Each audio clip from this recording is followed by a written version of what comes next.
Salut tout le monde, je vous présente la séance de mercredi. Donc on commencera l'échauffement par un Tabata sur deux exercices différents. Donc vous allez me faire 4 d'un exercice, 4 tours de l'autre exercice. On commence, vous alternez les deux mouvements bien sûr.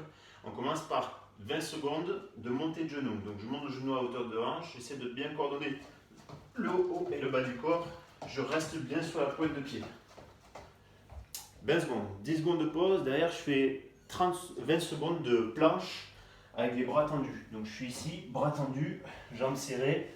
Je pense bien à rentrer un peu le ventre, à serrer les fesses. Il faut que les mains soient sous les épaules. Ok? Je fais ça pendant 20 secondes. 10 secondes de pause et je reprends sur mon premier exercice. Un Tabata, c'est 8 tours de 20 secondes de travail, 10 secondes de pause. Derrière, on enchaîne sur un petit peu de mobilité. Ça va être un travail d'étirement sur le devant de la cuisse. Ok, donc le haut et un petit peu sur le quadriceps ici parce qu'on va fléchir un peu le genou. On fait 60 secondes par jambe d'étirement. Donc ce que je vous conseille, c'est de prendre un petit coussin, de le mettre pour le genou au cas où. Hop, je suis ici, je pose mon pied contre un mur, je vous monte sur la chaise pour que vous puissiez voir plutôt de profil. Je suis ici, j'étire bien devant, donc je contracte la fesse ici pour favoriser l'étirement devant. J'ouvre bien la hanche. Donc je fais bien gaffe à ne pas cambrer, il faut serrer la fesse surtout. Et je reste pendant 1 minute comme ça. On va essayer de travailler un petit peu avec le bassin sur l'intérieur et l'extérieur pour essayer d'avoir différentes sensations sur l'étirement. Si c'est pas assez, vous rapprochez la chaise. Si c'est trop, vous éloignez la chaise. Et si c'est encore trop, vous pouvez même garder le pied au sol. Pour certains, ça suffit largement. Donc 60 secondes d'une jambe, 60 secondes de l'autre. Derrière, on va faire un petit travail spécifique au reste de la séance. C'est un travail sur les jambes aussi. Vous allez avoir 3 tours à faire. On commence par 30 secondes de pause de squat. Donc lundi, on s'est vu lundi, on avait fait un travail de mobilité en position basse du squat.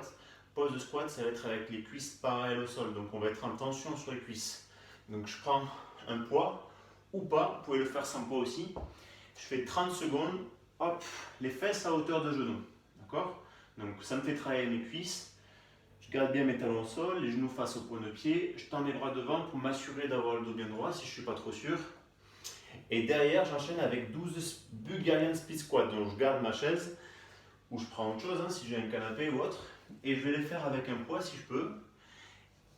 Vous allez me faire 6 répétitions de chaque côté. Donc avec le poids devant, vous pouvez le mettre derrière si vous voulez, ou le faire même sans poids, ça me va. Je mets le pied derrière, hop là. Hop, j'avance suffisamment ma jambe devant pour ne pas avoir le genou qui dépasse la pointe de pied. Je garde le genou au-dessus du pied. Hop, je descends. 6 reps.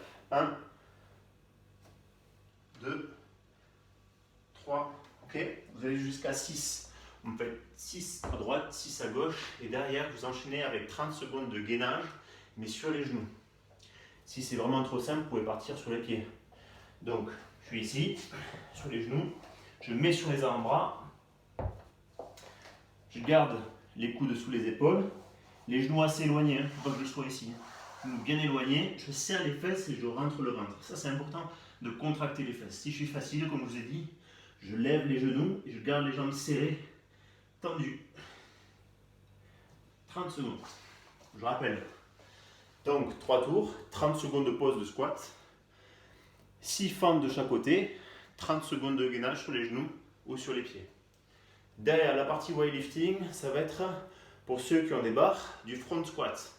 4 séries de 4 reps à 80%.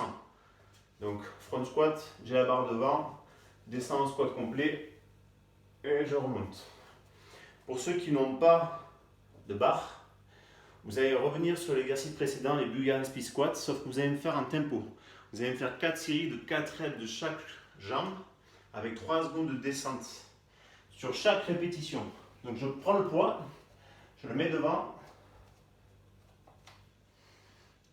et je fais 4 secondes de descente. Donc 1, 2, 3, 4 et je remonte dynamique. 1, 2, 3, 4, dynamique. Ok?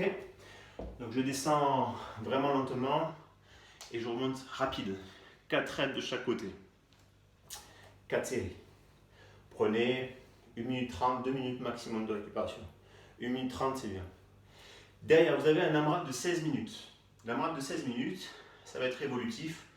Je commence par 3 répétitions sur 2 exercices différents. 6 répétitions, 9, 12, 15, etc. Vous allez le plus loin possible. On augmente de 3 répétitions à chaque fois. On commence par des burpees target. Donc ce qui est bien, à la boxe, généralement quand on fait les burpees target, c'est pas un burpees classique où je saute et je touche les mains au-dessus de la tête. Il faut toucher la barre. Donc là, tout le monde a un plafond. Donc je fais un burpees, je m'allonge, hop, je saute et je touche mon plafond. J'espère que votre plafond n'est pas très haut et que vous n'êtes pas très bas. Vous me faites 3 burpees pour commencer, où je touche le plafond. Je fais un maximum. Ça vous permet en fait de vous obliger en fait à ouvrir bien les hanches. D'accord? À ne pas faire juste ça. Donc vous avez fini votre burpees. Derrière ces 3 burpees, on enchaîne avec des shoulder to overhead. Donc ceux qui ont une barre, les barres doivent être chargées à 60 kg au maximum pour les garçons, 40 kg au maximum pour les filles. Donc après, ça peut être bien sûr plus bas. Et vous allez commencer par des shoulder to overhead. Donc shoulder to overhead, ça veut dire que vous avez le choix entre soit un push press, où je fléchis, j'accompagne ma barre avec les jambes et je finis avec les épaules. Donc en gros, je m'aide beaucoup des jambes. Soit un push jerk, donc je descends, je pousse, je passe en dessous et je tends mes jambes. Donc vous avez le choix entre ça et ça. Généralement dans les watts, c'est ces 2 seuls mouvements qu'on a. Donc, je prends ma barre qui était au sol, je l'épaule, hop, j'enchaîne, soit push press, soit push jerk. Si c'est un poids léger, je vous recommande de faire des push press directement vers le haut. Si c'est un poids un peu plus lourd, vous pouvez faire des jerks. De toute façon, vous allez voir au fur et à mesure des répétitions avec la fatigue, on a tendance à passer un petit peu en dessous. Mais ce qui est important, peu importe le mouvement, c'est à la fin de chaque mouvement, de ces 2 mouvements-là, il faut que vous ayez la barre qui soit alignée avec les épaules et les hanches. Jambes tendues et tête bien engagée devant. Okay. Donc j'ai fait 3-3 burpees, 3 mouvements de barre. J'enchaîne sur 6 et 6, 9 et 9, je vais le plus loin possible. Bien sûr, ceux qui n'ont pas de barre, vous le faites avec la dumbbell ou une canne. Pareil. Là par contre, faites-le avec un bras, pas avec les deux. Je suis ici, je fléchis, exactement pareil. Là j'ai fait un jerk et là je fais un push press. Donc je passe pas sous mon poids. Pareil, si j'ai vraiment pas de matos, je peux le faire avec un sac, d'accord, assez lourd si possible. C'est un AMRAP de 16, donc je vais le plus loin possible. Derrière, vous avez un petit extra, si vous avez un petit poids pas trop lourd quand même, vous allez me faire 3 x 10 avec 30 secondes de récupération maximum de sit-up avec un poids. Donc je suis ici, sit-up, je mets les pieds face à face en vis-à-vis, hop, le poids en front track, je touche le bas du dos et le haut du dos au sol et je reviens. Ok? Si vous pouvez, comme si vous avez un poids, essayez de caler les pieds sous un canapé ou quelque chose qui peut éviter en fait de vous lever les jambes quand vous allez basculer en arrière. Vous avez 3 séries de 10 à faire, 30 secondes de pause maximum. Voilà, la séance est terminée. Je vous souhaite une bonne séance, elle est sympa celle-ci. Et je vous souhaite bon courage pour la suite, continuez à vous entraîner, essayez de faire un max pour essayer d'être sur le Zoom, c'est plus sympa toujours à plusieurs. Et je vous dis à bientôt, j'espère. Bye.